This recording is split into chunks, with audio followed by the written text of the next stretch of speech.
While everyone's been watching the Blackstone senior housing disaster unfold with $600 million in confirmed losses, there's a deeper pattern emerging that affects every American with a retirement account. This isn't just about one bad real estate bet. According to analysis of Federal Reserve data and pension fund disclosures through early 2025, we're seeing a systematic unraveling of how institutional money interacts with housing markets across every asset class.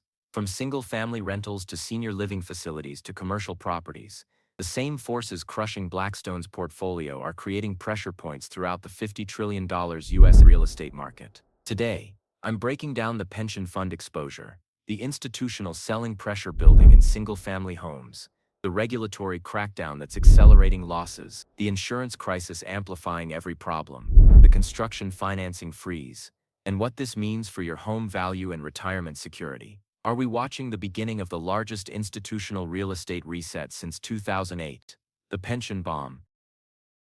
Let's start with who actually paid for Blackstone's $1.8 billion senior housing gamble. According to SEC filings and pension fund disclosures reviewed through November 2024, the money didn't come from billionaire investors gambling their own capital. It came from teachers, firefighters, and government workers who trusted their pension boards to invest wisely. The Arizona retirement system committed $100 million to Blackstone's real estate partners, the 8 Fund. Pennsylvania public school employees put in $300 million. North Carolina's retirement system invested $200 million. San Francisco city employees contributed $150 million. These weren't small test allocations. They represented meaningful portions of retirement assets for hundreds of thousands of Americans. Here's what makes this particularly disturbing. These pension boards were sold on senior housing as a conservative, demographic-driven investment. The pitch was simple and compelling. Aging baby boomers need places to live. Demand is predictable. Returns are stable. How could this possibly fail? Pension fund managers presented Blackstone's track record and argued that senior housing offered diversification away from volatile stocks and bonds. Board members, many of them teachers and public servants themselves, approved these massive allocations, believing they were protecting their colleagues' retirement security. But according to the latest pension fund performance reports, these Blackstone real estate allocations are now showing negative returns for the first time since 2009. Arizona's most recent quarterly report referenced significant headwinds in real estate investments, though they didn't specifically name Blackstone. Pennsylvania teachers saw their private equity real estate allocation drop into negative territory in Q3 2024. North Carolina's pension board held emergency meetings to discuss underperforming alternative investments. The impact goes beyond just numbers on a statement. When a teacher in Arizona loses $50,000 in retirement value because Blackstone couldn't manage a senior housing facility properly, that's years of additional work before retirement. When a firefighter in Pennsylvania sees their pension projection drop 15% due to private equity real estate losses, that's a smaller monthly check for the rest of their life. These aren't abstract institutional losses. They're real people losing real retirement security because Wall Street promised expertise it didn't actually possess. And here's the part that should terrify anyone with pension fund exposure to private equity real estate. According to industry data, Blackstone isn't alone in senior housing struggles. Other major private equity firms, including KKR, Apollo, and Carlyle, also have significant senior housing positions purchased during the same 2016 to 2018 buying spree. If Blackstone, with all their resources and supposed expertise, is losing $600 million, what are the losses at smaller, less sophisticated operators? We won't know until the next round of pension fund disclosures, but early indicators suggest Blackstone's disaster is just the most visible part of a much larger institutional wealth destruction, the single-family threat. Now let's connect Blackstone's senior housing collapse to the broader housing market that affects every homeowner. Blackstone isn't just a senior housing investor.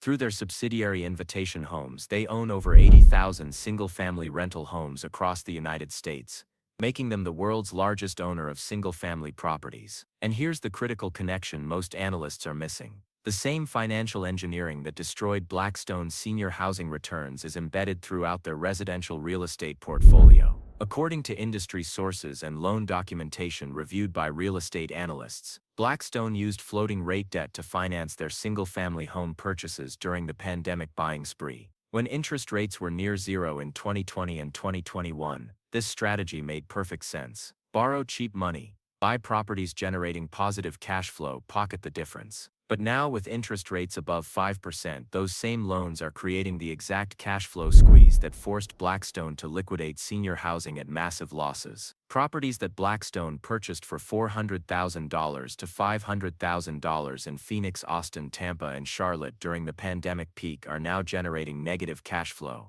Rents haven't risen fast enough to offset doubled debt service costs. Insurance premiums have jumped 30% to 40% in many markets. Property taxes have increased as local governments struggle with budget pressures. The result is thousands of single-family homes in Blackstone's portfolio that no longer make financial sense at current interest rates. And Blackstone isn't waiting around hoping for a recovery. According to multiple listing service data analyzed through December 2024, institutional selling of single-family homes has increased significantly in the same markets where Blackstone concentrated their pandemic buying. Phoenix saw a 22% increase in institutional seller listings. Austin institutional listings jumped 18%. Tampa and Charlotte showed similar patterns. These aren't random coincidences. They're evidence of institutional investors quietly beginning to exit positions before losses accelerate further. For regular homeowners, this creates both opportunity and significant risk. The opportunity is obvious. Increased inventory from institutional selling reduces competition and gives buyers more negotiating power. Properties that would have had multiple offers in 2021 now sit on the market for weeks with price reductions. Sellers, including institutional investors, are offering concessions like covering closing costs, buying down interest rates, and including appliances or furniture. But the risk is equally significant.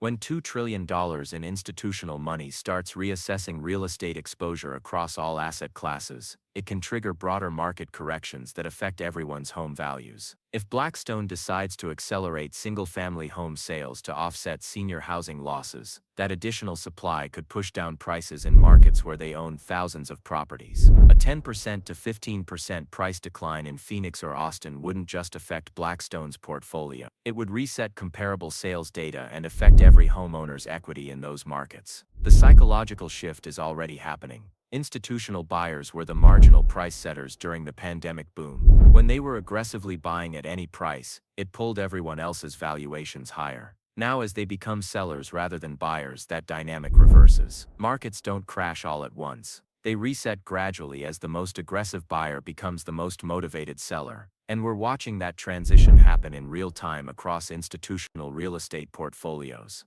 The regulatory hammer.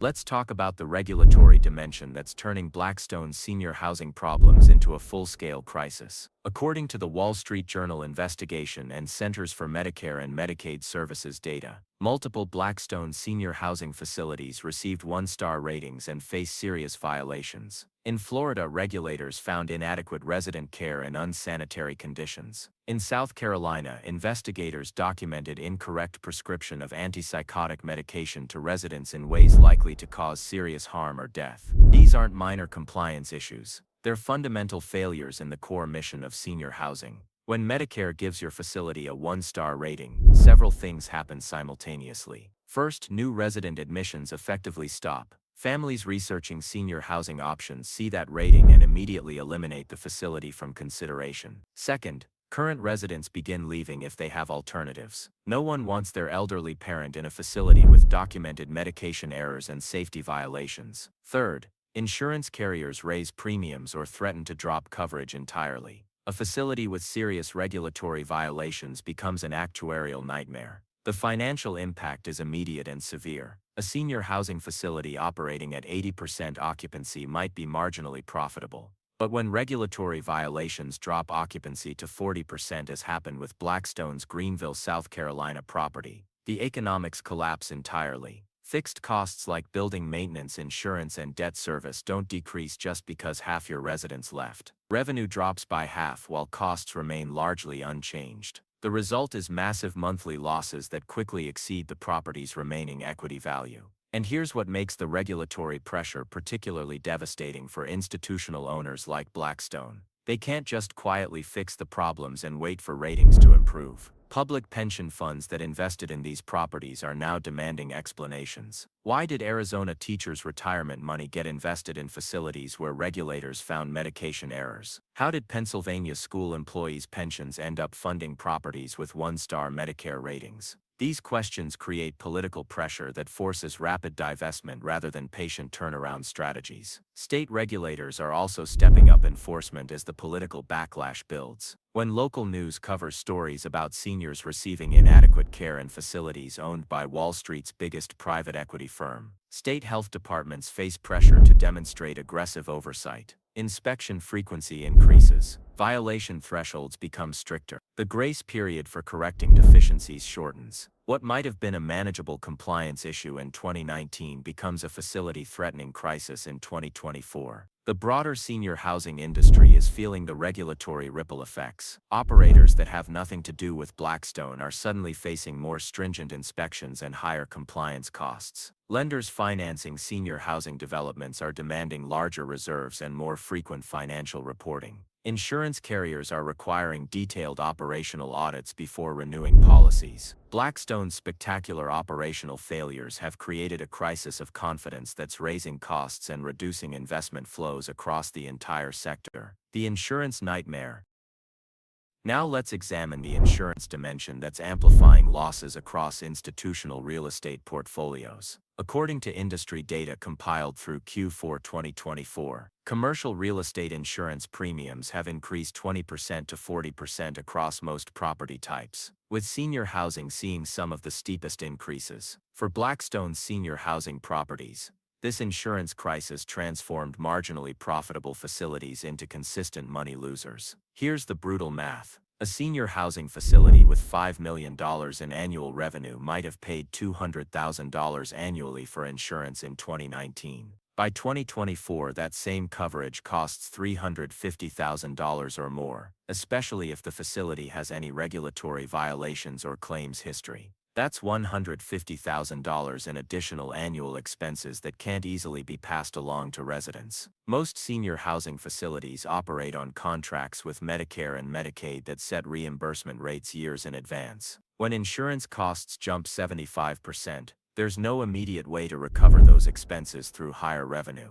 The problem compounds across different insurance categories. General liability coverage protects against resident injuries and lawsuits. Property insurance covers building damage from storms, fires, and other disasters. Professional liability covers claims related to medical care and medication errors. Workers' compensation covers employee injuries. Each category has seen significant premium increases, and facilities with regulatory violations face even higher costs or coverage denials. For properties in Florida, Texas, and coastal markets, the insurance situation has become particularly dire. Hurricane losses over the past several years have caused multiple insurers to exit these markets entirely or dramatically reduce coverage. A senior housing facility in Tampa or Houston that could easily obtain coverage for $250,000 in 2020 might now face $500,000 premiums with higher deductibles and more exclusions. Some properties have become effectively uninsurable at any reasonable cost.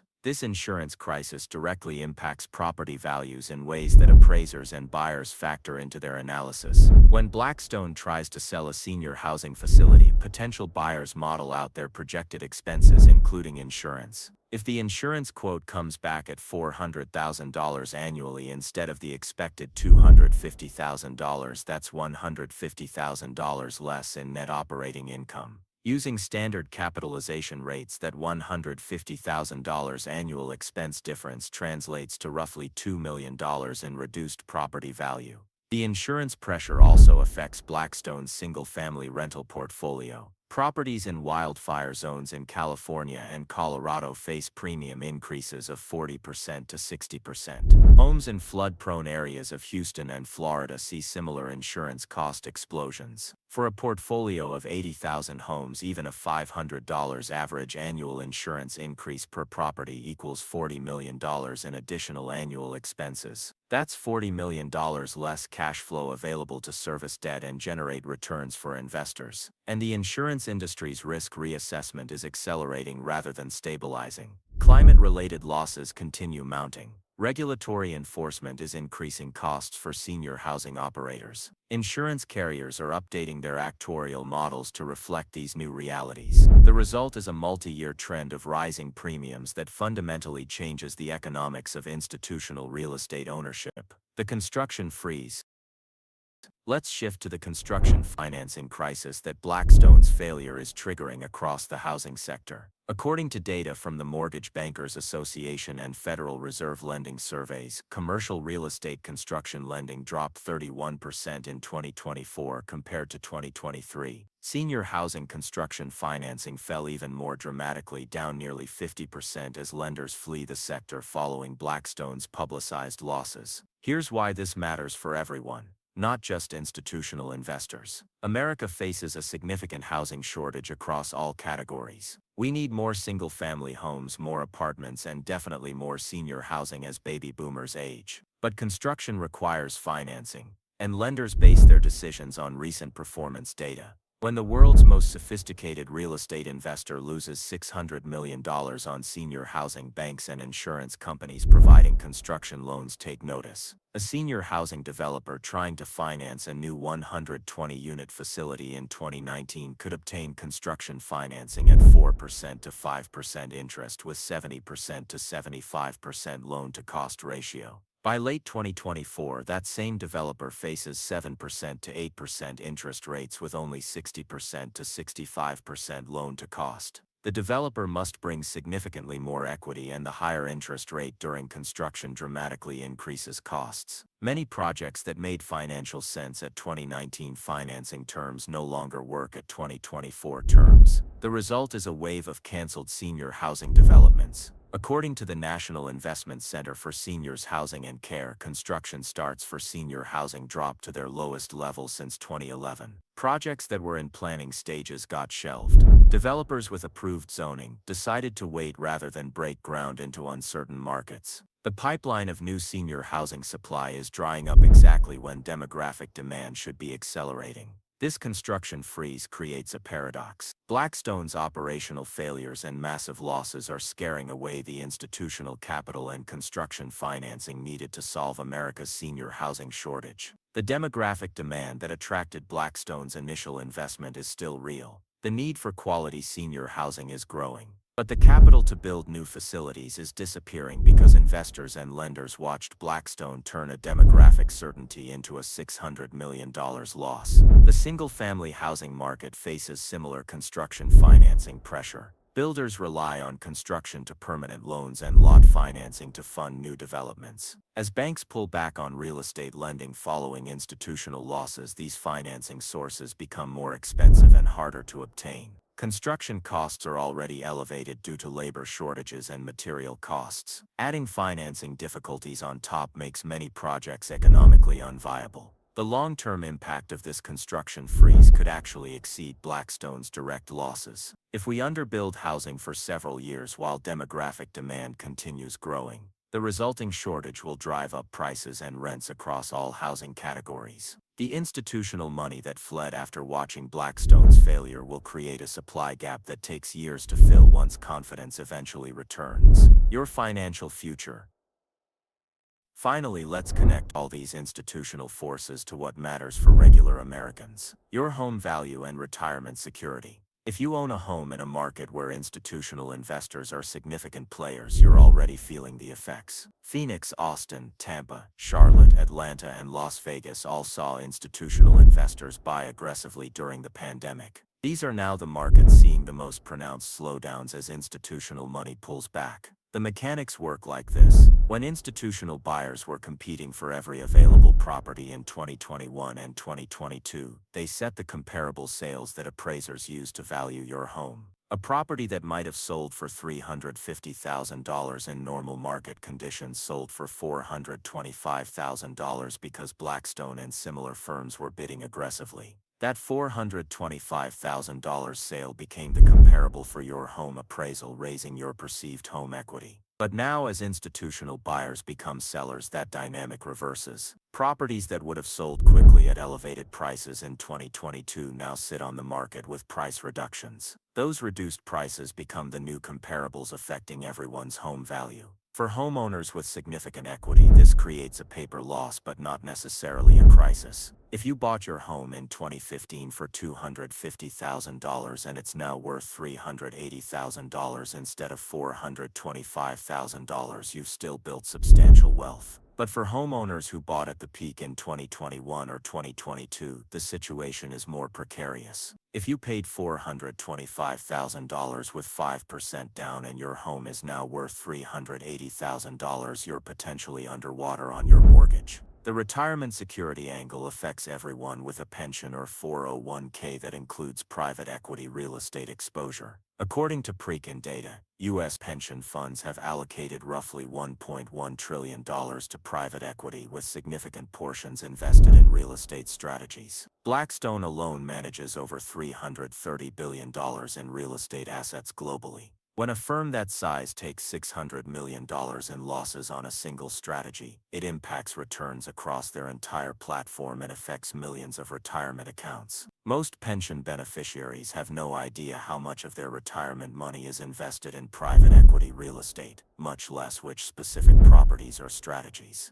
Pension boards provide quarterly statements showing total values, but the underlying holdings and performance by strategy usually aren't disclosed in detail. You might see that your pension account grew 4% last year without knowing that private equity real estate holdings dropped 8% while stocks gained enough to offset those losses. The path forward requires both caution and perspective. The caution is recognizing that institutional real estate is going through a significant reset that will take years to fully play out. Blackstone's senior housing disaster is a symptom of broader forces including rising interest rates, insurance cost increases, regulatory enforcement, and the end of cheap leverage. These forces affect property values across all categories and all regions to varying degrees. The perspective is understanding that real estate markets are cyclical and resilient over long time horizons. The 2008 financial crisis devastated housing markets, but they recovered. The pandemic caused temporary chaos, but markets adapted.